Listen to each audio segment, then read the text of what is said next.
Naniniwala ang mga tao na kapag nawalan ka na ng oras, hindi mo na ito maibabalik. Maaaring totoo iyan sa mga lalaki, ngunit sa Diyos, ito ay walang imposibilidad. Ang Diyos ay gagawa ng paraan para sa iyo kung saan tila walang paraan. Ibabalik niya ang lahat ng nawala sa iyo sa paraang hindi mo maisip. Hindi lang niya sila ibabalik kundi bibigyan ka niya ng 7 beses. Paano mo malalaman kung nasa trabaho siya? Sa video na ito, titingnan natin ang 9 na palatandaan na ibabalik ng Diyos ang iyong mga nasayang na taon. Ngunit bago yon, isang paraan na maaari mong hikayatin kaming dalhin sa iyo ang higit pa sa salita ng Diyos, ay sa pamamagitan ng pag-subscribe sa channel at pagpindot sa like button. Pagpalain ka ng Diyos habang ginagawa mo ito. Salamat po! Nag-aksaya ka ba ng oras sa maling trabaho, pag-aaral sa maling kurso, o pakikipag-date sa maling tao? Nag-aksaya ka ba ng mga taon sa paghabol sa mga anino, habang pinababayaan ang iyong pamilya, pinapanood ang iyong buhay na lumilipas habang nakahiga ka sa isang higaan, o nasayang ang oras sa kasalanan? Ngayon pakiramdam mo huli na para sa anumang magandang lalabas sa iyong buhay.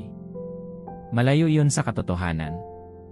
Hanggat si God na ang bahala sa buhay mo, hindi pa tapos. Ang pinakamahusay ay darating pa. Mas gagawa siya para sa iyo sa huli kaysa sa simula. Ibabalik ng Diyos ang lahat ng iyong nasayang na taon at gagawing tanda at kababalaghan ang iyong buhay. Narito ang 9 na palatandaan na ibabalik ng Diyos ang lahat ng iyong nasayang na taon. 1. Na bagong pag-asa at pananampalataya. Maaaring pakiramdam mo ay dumating na ang wakas para sa iyo at walang magandang lalabas sa iyong buhay. Maaaring sumuko ka sa iyong mga pangarap dahil sa iba't ibang dahilan. Ngunit bigla kang nakaramdam ng pag-asa muli sa loob mo. Maaaring dumating ito bilang isang pagmamadali ng sigasig tungkol sa buhay, o maaaring ito ay isang maliit na pagnanais na subukang muli. Sa halip na matakot na mabigo ka muli, mayroon kang kurap na pag-asa na magtagumpay ka. Iyon ay isang senyales na ang Diyos ay malapit nang ibalik ang lahat ng iyong mga nasayang na taon. Sinasabi sa Roma 15:13, puspusin nawa kayo ng Diyos ng pag-asa ng buong kagalakan at kapayapaan, habang nagtitiwala kayo sa Kanya, upang kayo'y mag-umapaw ng pag-asa sa pamamagitan ng kapangyarihan ng banal na Espiritu. Kung walang pag-asa, hindi mo asahan ang ginagawa ng Diyos. Ngunit sa panibagong pag-asa, haharapin mo ang buhay ng may malaking pagtitiwala sa kung ano ang magagawa ng Diyos sa iyong buhay. Mahal, hindi pa tapos para sa iyo. Kung sakaling isipin mo na dahil sa kung gaano kalayo ang iyong narating ay tapos na, kung gayon hindi mo nauunawaan ang kapangyarihan ng Diyos. Hindi titigil ang Diyos hanggat hindi mo nakukuha ang lahat ng nawala sa iyo. Ngunit kailangan mo ng pananampalataya upang maniwala na ginagawa niya ang iyong kaso at hindi ka niya pinabayaan. Kaya naman, kapag malapit na niyang ibalik ang iyong mga nasayang na taon, itinatayo niya ang iyong pananampalataya at binabago ang iyong pag-asa sa Kanya at sa buhay. 2. Hinihikayat ka ng Diyos na mamagitan para sa iba. Ang isang pangunahing palatandaan na ang Diyos ay malapit nang ibalik ang lahat ng iyong mga nasayang na taon ay na Siya ay mag-udyok sa iyo na mamagitan para sa ilang mga tao. Maaaring hindi ito mga tao sa iyong pamilya o bilog ng kaibigan, maaaring sila ay mga random na estranghero o mga taong nakapaligid sa iyo na nahihirapan sa ilang mga bagay. Ang pag-udyok na ito na mamagitan para sa iba ay lumikha ng isang walang pag-imbot na diskarte sa buhay kung saan maaari mong unahin ang mga pangangailangan ng iba kaysa sa iyong sarili. Madalas hindi ito madali dahil nasasaktan ka rin at gusto mong bugulin ang lahat ng oras mo sa pagdarasal para sa iyong sarili. Ngunit sa halip na ipagdasal ang iyong sarili, patuloy kang hinihikayat ng Diyos na manalangin para sa iba. Kapag ginawa mo ito, makikita mo na nagbubukas sa iyo ang langit sa mga paraang hindi mo maisip. Maaaring nagtitiwala ka sa Diyos para sa isang anak pagkatapos ng mga taon ng pag-aasawa, at ang lahat ng iyong panalangin sa Diyos ay bigyan ka niya ng isang anak. Ngunit sa panahong ito, nalaman mo na mas nahihikayat kang manalangin para sa ibang tao na kapareho mo. Kapag ginawa mo, matatanggap nila ang kanilang himala. Ito ang punto kung saan maraming mga tao ang nagsisimulang magtanong tulad ng, bakit kapag nananalangin ako para sa iba, dininig ako ng Diyos, ngunit kapag ipinagdarasal ko ang aking sarili, parang sarado ang langit sa akin. Kung ikaw ay nasa panahong iyon kung saan ikaw ay namamagitan para sa iba at ang iyong buhay ay hindi umuusad habang ang kanila ay sumusulong, alamin lamang na ang Diyos ay malapit nang ibalik ang iyong mga nasayang na taon. Kung ano ang matagal mo sanang makamit, makikita mong ihahatid ito ng Diyos sa iyo sa ilang sandali. Ang kailangan mong gawin kapag naramdaman mo ang pahiwatig na ito na manalangin para sa iba ay sumunod. Maaaring hindi ito madali, ngunit kailangan mong gawin ito. Ito ay tulad ng binhi na iyong itinanim upang umani ng panunumbalik. Sinasabi ng Biblia sa aklat ni Job na ibinalik ng Diyos ang yaman ni Job nang manalangin siya para sa kanyang mga kaibigan. Ang pagdarasal para sa iba ay isa sa mga paraan ng pagpapakita ng pagiging hindi makasarili, lalo na kapag marami ka ring pinagdadaanan. Tandaan, sinasabi ng Biblia na dapat niyong pasanin ang mga pasanin ng isa't isa. Kapag pinasan mo ang mga pasanin ng iba, ang Diyos na ang bahala sa iyong mga pangangailangan. Ang tila na sayang na oras ay maibabalik din kapag lumingon ka sa nakaraan, magpapasalamat ka sa Diyos sa lahat ng mga taon na iyon. 3. Magsisimulang alalahanin ka ng mga tao. Kapag ang mga matandang kaibigan na tila nakalimutan ka na at nagpatuloy sa kanilang buhay pagkatapos nilang makuha ang kanilang tagumpay ay nagsimulang makipag-ugnayan sa iyo, ito ay isang senyales na ibabalik ng Diyos ang lahat ng iyong nasayang na taon. Ang mga tao ay kadalasang mga instrumento na ginagamit ng Diyos kapag malapit na niyang dalhin ang panunumbalik sa buhay ng isang tao.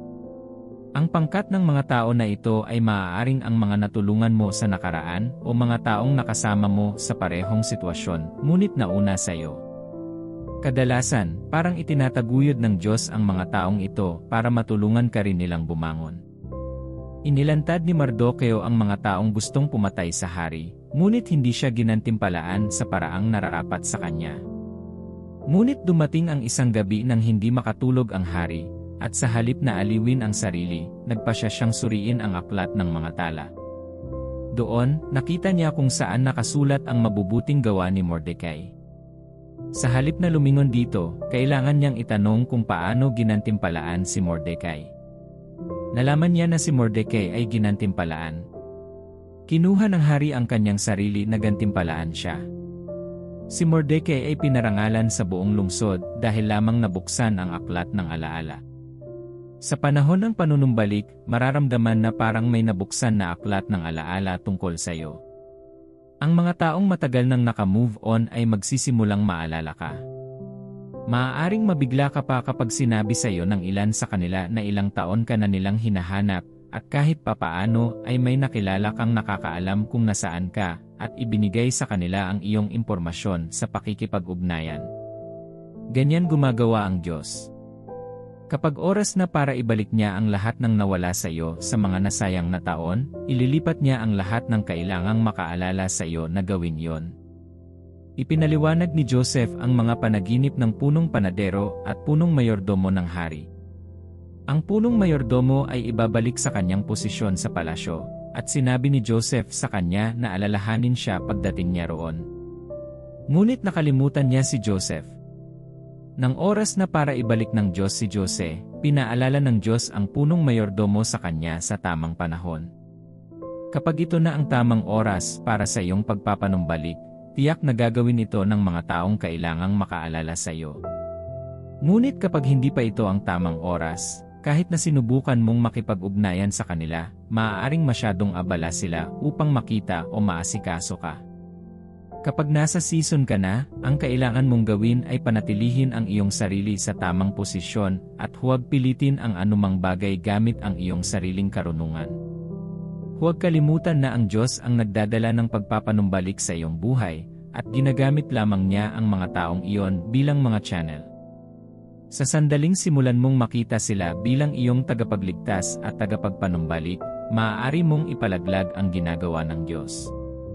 Kumuha ng aral mula sa kung paano kumilos si Joseph sa palasyo, at kung paano hindi siya nagmungkahi ng kanyang sarili para sa posisyon na iyon. Sa halip, pinahintulutan niya ang Diyos na gawing perpekto ang kanyang sinimulan. Job 42:11, lahat ng kanyang mga kapatid at lahat na nakakilala sa kanya noong una ay nagsiparoon at kumain na kasama niya sa kanyang bahay. Inaliw nila siya sa lahat ng kabagahang dinala sa kanya ng Panginoon at binigyan siya ng bawat isa ng isang piraso ng pilak at gintong singsing. Baka magtaka ka kung nasaan ang lahat ng taong ito noong nagdurusa si Job. Gumagawa ang Diyos sa mga panahon at panahon. Kapag oras na para sa iyong pagpapanumbalik, oras na. Bago noon, kung sinubukan ni Job na makipag-ugnayan sa kanila, maaaring hindi nila siya binigyan ng audience. Pansinin na hindi sila dumating na walang dala. Dumating silang lahat na may dalang regalo. Ang mga taong makakaalala sa iyo ay ang mga taong nasa posisyon na tumulong sa iyo o kung sino ang maaaring mag-ugnay sa iyo sa mga hari, tulad ng kaso ni Joseph. Ano ang iba pang mga palatandaan na mayroon tayo?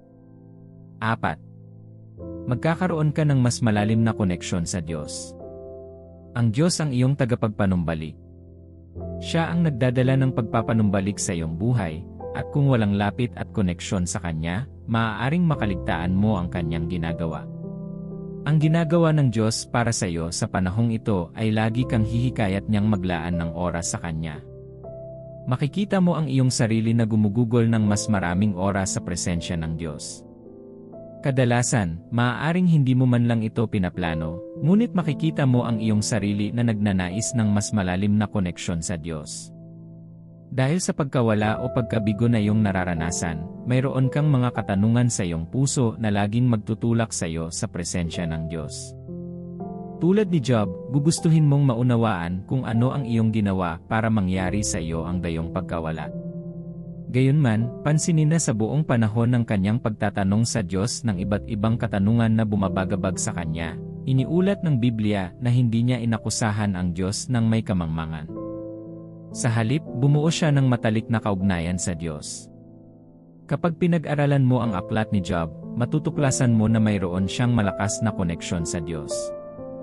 Kapag nahanap mo ang iyong sarili na nagnanais na gumugol ng mas maraming oras ng higit sa iyong normal na oras ng debosyon, at nais na hanapin ang Diyos para sa mga sagot sa halip na maghanap ng mga tao, ito ay isang senyales na ang Diyos ay malapit nang ibalik ang iyong mga nasayang na taon. Ang isa pang dahilan kung bakit kailangan mong magkaroon ng malalim na koneksyon sa Diyos ay upang matiyak na hindi na mauulit ang nangyari. Maraming tao ang nakakaranas ng pagkawala o nasayang na mga taon dahil sa kawalang ingat o hindi sapat na sensitibo sa espiritu.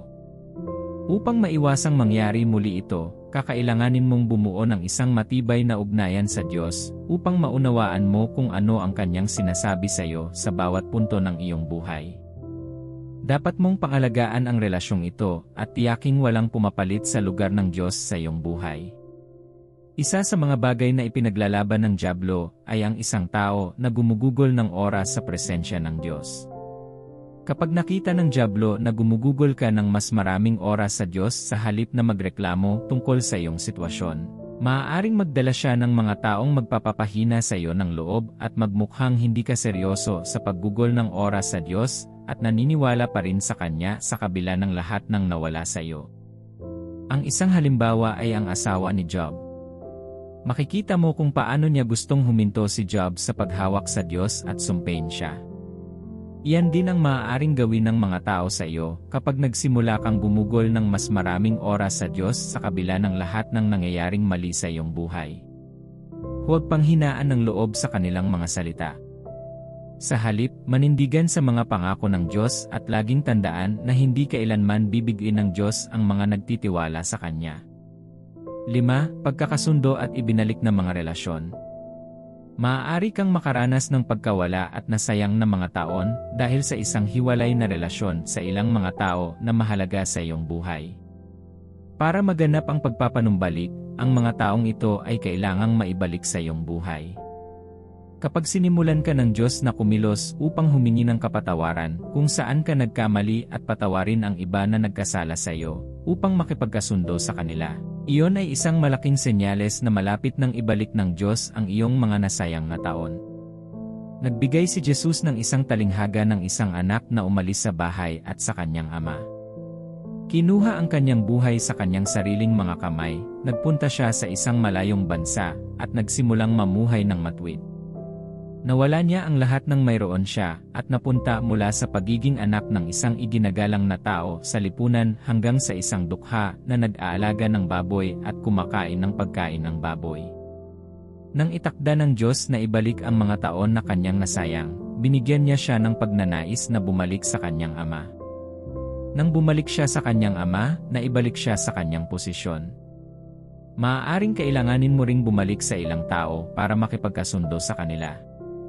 Gayon din, maaaring kailanganin mong patawarin ang ilang mga tao para ganap kang maibalik. Halimbawa, maaaring nawalan ka ng trabaho dahil ang ilang mga tao sa opisina ay nakipagtulungan laban sa iyo upang i-blackmail ka. Mula nang mawalan ka ng trabahong iyon, parang bumabagsak ang iyong buhay. Para makatanggap ka ng pagpapanumbalik, kailangan mong patawarin ang mga taong iyon dahil kung patuloy mo silang hawak sa iyong puso, hindi mo matatanggap ang ibibigay sa iyo ng Diyos. Ang hindi pagpapatawad ay isa sa mga bagay na humihinto sa pagpapanumbalik para sa maraming tao. Dahil hindi nila binitawan ang nakaraan, hindi nila matatanggap ang hinaharap na inihahanda ng Diyos para sa kanila. Ano ang nangyari sa nakaraan na kailangan mong pagalingin? Para gumaling ka, kailangan mong patawarin ang mga nakasakit sa iyo at humingi ng kapatawaran sa mga nagawa mong kasalanan. Kapag ginawa mo ito, nagiging fertile ang iyong puso para simulan ng Diyos ang iyong pagpapanumbalik. Huwag kang magtaka, maaaring gamitin pa ng Diyos ang mga taong iyon para ibalik ang iyong mga nasayang na taon. Ginamit ng Diyos ang Ama sa talinghagang iyon upang ibalik ang anak sa dati niyang posisyon. Kapag inuudyukan ka ng Diyos na magpatawad, huwag mong hayaang pigilan ka ng sakit ng anumang nangyari na gawin ito ng buong puso. Maaaring mahirap, ngunit sa biyaya ng Diyos na magagamit mo, magagawa mo ito kapag nagtiwala ka sa Diyos at sumunod sa Kanyang pamumuno. Ang pagsunod sa Diyos at pagpapatawad sa mga nagkasala sa iyo ay magbubukas sa iyo upang matanggap ang iyong pagpapanumbalik. 6. Nakatanggap ka ng hindi inaasahang pagpapala. Naramdaman mo ba kamakailan na nagbubukas ang mga pinto para sa iyo kung saan hindi mo inaasahan? Baka bigla kang makatanggap ng mga pagpapala mula sa mga tao at lugar na hindi mo inaasahan. Ang mga pagkakataon na malamang na nag-apply ka ng maraming beses bago at hindi isinasaalang-alang ay maaaring ialok sa iyo sa isang pinggan, kahit na hindi ka gumagawa ng mas maraming trabaho tulad ng dati. Ang lahat ng ito ay isang senyales na ang Diyos ay malapit nang ibalik ang lahat ng iyong mga nasayang na taon. Maaaring nakalkula mo na abutin ka ng ilang taon upang makamit ang ilang mga layunin, ngunit pagkatapos ay para kang nasa isang umiikot na gulong at ang mga pagpapalang iyon ay magsisimulang dumating sa iyo. Ito ay isang panahon kung kailan nagsimula kang makaranas ng pabor sa lahat ng panig. Nangako na ang Diyos sa Kanyang salita na pagpapalain ka niya at pararamihin pa ang Kanyang mga pagpapala sa iyong buhay. Kadalasan, ang panahon ng pagkawala, sakit, at paghihintay ay maaaring pakiramdam na ang mga pagpapala ng Diyos ay tumigil sa iyong buhay. Maaaring pakiramdam mo ay nabubuhay ka sa ilalim ng saradong langit. Ngunit kapag ang Diyos ay malapit nang ibalik ang iyong mga nasayang na taon, ito ay parabang ang langit ay nabuksan sa iyo, at ikaw ay magtamasa ng iba't ibang mga pagpapala. Ezekiel 34:26 Aking gagawing pagpapala sila at ang mga lugar na nakapalibot sa aking burol. Sa season na ito, posibleng madala sa mga pagpapala at hindi na kilalanin ang tagapagbigay. Ang mga pagpapala ay maaaring dumating sa anyo ng pera, pagkakataon, katanyagan, relasyon, trabaho, at marami pang iba. Hindi mo dapat hayaang kunin nila ang lugar ng Diyos sa iyong buhay. Ang pagpapanumbalik ay isang paglalakbay. Kapag nakita ng Diyos na gumagawa ka ng isang idolo mula sa maliliit na pagpapala na mayroon ka sa ngayon, maaaring hindi mo ma-enjoy ang darating. Ano ang iba pang mga palatandaan na magpapakita sa iyo na ang Diyos ay malapit nang ibalik ang lahat ng iyong mga nasayang na taon? 7. Hinihiling sa iyo ng Diyos na subukang muli. Matapos ang mga tao ay magdusa ng mga pagkalugi, sila ay natatakot na kumuha ng mga panganib. Ang kanilang buhay ay napuno ng maraming paano kung, at madalas na pumipigil sa kanila na makatanggap ng pagpapanumbalik pagdating nito. Hiniling ng Diyos kay Job na ipagdasal ang kanyang mga kaibigan, at sinabi sa kanya ng Diyos na bigyan siya ng pagkakataong makipagkaibigan muli. Tandaan na ang mga kaibigang iyon ay nanatili kay Job, ngunit tinawag niya silang mga kahabag-habag na mang-aaliw. Maliwanag na tapos na siya sa kanyang pakikipagkaibigan sa kanila, ngunit hindi pa tapos ang Diyos.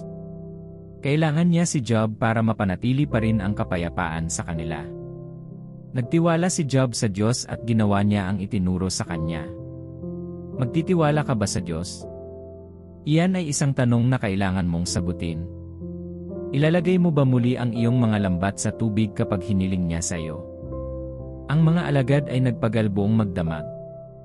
Nag-aksaya sila ng oras sa paggamit ng lahat ng kanilang kaalaman at kakayahan sa hangaring makakuha ng isda, ngunit wala. Nagsumikap ka rin ba ng walang pagod sa paglipas ng mga taon na walang maipakita para dito?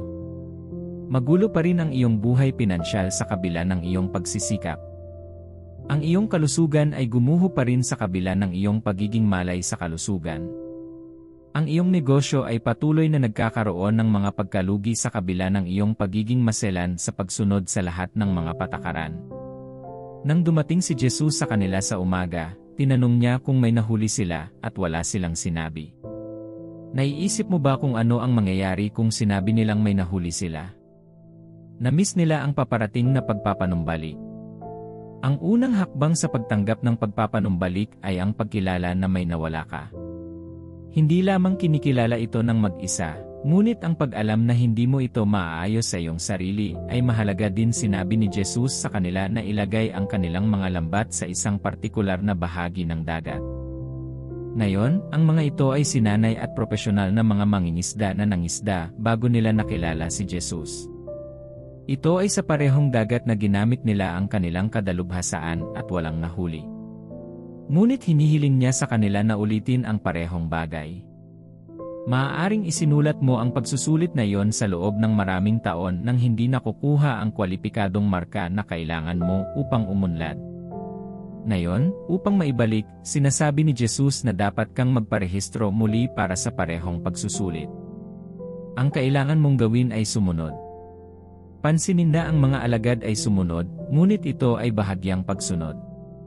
Inutusan niya silang ilagay ang kanilang mga lambat sa dagat, ngunit sinabi sa susunod na talata na inilagay nila ang kanilang lambat. Hindi nila nais na sumuway sa kanya, ngunit hindi sila nagtiwala sa kanya ng lubos upang lubusang sumunod sa kanya. Upang makakuha ng kumpleto at ganap na pagpapanumbalik, kailangan mong ganap na sundin ang Diyos. Kung sasabihin niya sa iyo na i-invest mo ang lahat ng mayroon ka sa isang negosyo, huwag mag-ingat ng kaunting halaga sa takot na baka mabigo ang negosyo. Ngunit nang ihulog ng mga alagad ang kanilang lambat sa dagat ayon sa tagubili ni Jesus, nakahuli sila ng napakaraming isda anupat hindi nila ito maialis sa tubig at kinailangan nilang humingi ng tulong sa iba pa nilang kasamahan. Ang Diyos ay hindi isang tao na siya ay magsisinungaling. Sinabi niya sa kanyang salita na ibabalik niya ang lahat ng nawala sa iyo ng 7 beses. Siya ay mananagot sa kanyang salita at gagawin yon. Huwag mo siyang limitahan dahil sa mga pagkalugi na dinanas mo noon. Magtiwala sa kanyang hindi nagkukulang mga kamay, at magsisimula kang makita ang kanyang kamay ng panunumbalik na ibinalik ang lahat ng nawala sa iyo. 8. Nagsisimula kang magkaroon ng pagbabago sa pananaw at prioridad. Ang isa pang mahalagang palatandaan na malapit nang ibalik ng Diyos ang iyong mga nasayang na taon ay ang iyong pananaw sa buhay at mga prioridad sa buhay ay magsisimulang magbago. Pagkatapos maranasan ang pagkawala at pagdurusa, mayroong isang paraan na ang mga karanasang iyon ay humubog sa iyong pananaw sa buhay at nakaimpluwensya sa iyong mga prioridad. Para sa isang taong palaging nahihirapan sa pananalapi, maaari mo lang makita ang buhay mula sa pananaw ng pananalapi, at susukatin mo ang tagumpay ng lahat batay sa kung gaano sila katatag sa pananalapi. Maaaring magkaroon ka pa ng maling koneksyon sa mga tao batay sa iyong pananaw sa buhay. Maaaring mayroon ka ring maling mga prioridad na lubos na makakaimpluwensya sa ginagawa ng Diyos. Upang ilagay ang iyong buhay sa tamang landas, sisimulan ng Diyos na baguhin ang iyong pananaw at mga prioridad. Maaari niyang gawin ito sa pamamagitan ng pagpapakilala sa iyo sa mga tao, materyales, at mapagkukunan na nagbubukas ng mas magandang pananaw sa buhay para sa iyo. Habang nakikipag-ugnayan ka at naugnay sa materyal na ito, ang iyong pananaw sa buhay ay nagsisimulang magbago. Maaaring inuna mo ang lahat ng bagay kaysa sa iyong relasyon sa Diyos, pamilya, o maging sa pagpapaunlad ng sarili.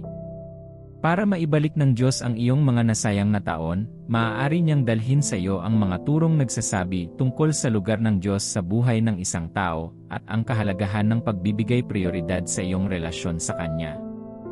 Sa pamamagitan ng pagkakalantad na ito, magsisimulang magbago ang iyong mga prioridad.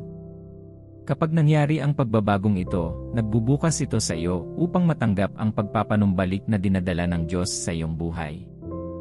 Ang paghawak sa maling bagay o pagkakaroon ng maling pag-isip sa buhay ay isa sa pinakamalaking limitasyon na naging sanhi ng maraming tao na mag-aksaya ng mahalagang oras sa paggawa ng maling bagay. Hindi ibabalik ng Diyos ang mga taong iyon nang hindi tinutugunan kung ano ang sanhi ng problema sa unang lugar. Kaya naman isang senyales na malapit na niyang ibalik ang lahat ng iyong nasayang na taon ay na siya ay nagiging sanhi ng pagbabago ng pananaw at mga prioridad sa loob mo. Siyam, kapayapaan at kalmado. Magkakaroon ka ng panloob na kasiyahan at kagalakan. Kapag ang Diyos ay malapit nang ibalik ang lahat ng iyong mga nasayang na taon, ang iyong buhay ay lilipat mula sa pakiramdam na walang laman, nasayang, at inabandona sa pakiramdam ng pag-ibig ng Diyos. Ang pag-ibig at banal na presensyang ito na tumatakip sa iyong buhay ay magbibigay sa iyo ng kapayapaan. Filipos 4:7 At ang kapayapaan ng Diyos, na higit sa lahat ng pagkaunawa, ay magbabantay sa inyong mga puso at sa inyong mga pag-isip kay Kristo Jesus. Ang kapayapaan ay hindi lamang isang pakiramdam, ito ay presensya ng Diyos sa iyong buhay. Nariyan upang bantayan ang iyong puso upang masimulan mong gawin ang mga tamang aksyon. Kapag ikaw ay nabalisa at nabalisa, hindi ka makakapag-isip ng maayos o makakagawa ng mga tamang desisyon na magdadala sa iyo sa pag-unlad. Ang estadong ito ay panatilihing malayo sa iyo ang pagpapanumbalik. Dinadala ng Diyos ang kanyang kapayapaan upang gawing sapat ang pagkakaugnay ng iyong puso upang makipagtulungan sa Kanya upang magdala ng pagpapanumbalik sa iyo. Kapag naramdaman mo ang kapayapaang ito sa loob mo, lalo na kapag ang ibang mga bagay ay hindi makatuwiran, ito ay isang senyales na malapit nang ibalik ng Diyos ang lahat ng iyong nasayang na taon. Deuteronomio 33:3 Kung magkagayoy ibabalik ng Panginoon mong Diyos ang iyong mga kapalaran, mahahabag sa iyo, at titipunin ka muli mula sa lahat ng mga bansa kung saan ka pinangalat. Nakalimutan mo na ba na ibinigay ng Diyos ang mga pagpapalang iyon sa iyo noong una? Kung mawala sila sa iyo, hindi na ba niya sila maibabalik? Kaya niya. Paulit-ulit, maibabalik niya ang maraming bahagi ng lahat ng nawala sa iyo kung magtitiwala ka sa Kanya, at hindi mananatili kapag hiniling niya na lumipat ka. Ang antas ng iyong pagtitiwala sa Diyos ang siyang magpapasya kung ano ang makukuha mo mula sa Kanya. Magtitiwala ka ba sa Kanya na ibabalik ang iyong mga nasayang na taon? Manalangin tayo. Panginoon, ang iyong salita ay at amen. Lahat ng ipinangako mo ay kaya mong gawin. Alam kong maibabalik mo ang lahat ng nawala sa akin ng 7 beses. Alam kong maibabalik mo ang lahat ng mga taon na nasayang ko sa kasalanan, kompromiso, kawalan ng pananampalataya, pagsuway, sakit, at kamangmangan. Pinipili kong magtiwala sa iyong banal na panahon. Palakasin mo akong maghintay sa iyo hanggang sa dalhin mo ang panunumbalik sa aking buhay. Hindi ako susuko sa pressure na magsimulang maghanap ng mga alternatibo sa ibang lugar. Tulungan akong maging sensitibo sa banal na oras, marinig ang iyong tinig sa bawat panahon ng aking buhay, at sundin ang iyong mga pahiwatig. Sinasabi ng iyong salita sa Joel 2:25, babayaran kita sa mga taon na kinain ng mga balang, ang malaking balang at ang mga batang balang, ang iba pang mga balang at ang mga balang ay nagkukumpulan, ang aking malaking hukbo na aking ipinadala sa gitna mo. Naniniwala ako sa iyong salita. Ibalik ang bawat pagkakataong nawala sa akin. Iposisyon mo ako sa tamang lugar para matupad ko ang aking kapalaran. Alisin mo ang kahihiyan at panunumbat ng nakaraan at bigyan mo ako ng panibagong simula. Sinasabi ng iyong salita na noong iyong ibalik ang kapalaran ng Sion, ito ay parang panaginip. Panginoon, sorpresahin mo ako sa mga hindi inaasahang himala.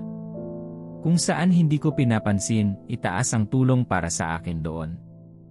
Kung saan ako ay tinanggihan, pinahiya, at inapi, tulad ng ginawa mo kay Mordecai, hayaan mo akong ipagdiwang. Kapag ang iba ay nagsasabi na mayroong pagbagsak, tulungan mo akong makita ang iyong kamay na nagdadala ng pabor, tulong, at mga pagpapala sa aking buhay. Sinasabi ng iyong salita, ang kaluwalhasyan ng huling bahay ay magiging mas dakila kaysa sa una. Ito ay dahil kapag ibinalik mo ang mga nasayang na taon, inalis mo ang negatibong epekto ng mga nasayang na taon.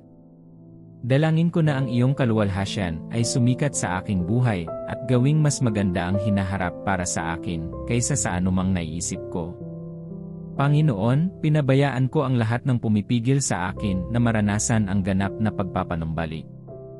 Humihingi ako ng biyaya na magtiwala sa iyo anuman ang hitsura ng aking kasalukuyang kalagayan.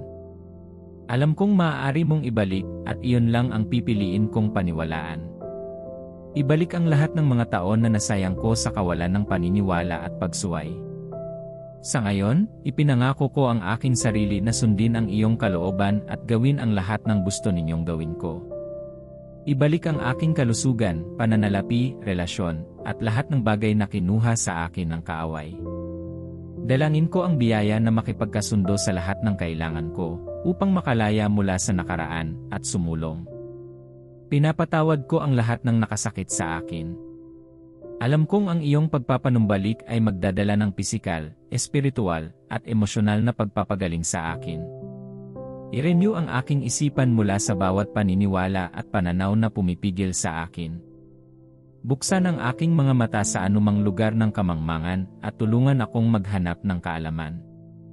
Habang nangangako ako sa pag-aaral ng iyong salita at iba pang mga material, tulungan mo akong umunlad at maabot ang punto ng kapanahunan kung saan hindi ko na maling pamamahalaan ang iyong mga pagpapala sa aking buhay. Salamat, Ama, sa pagdarasal ko sa pangalan ni Jesus. Amen.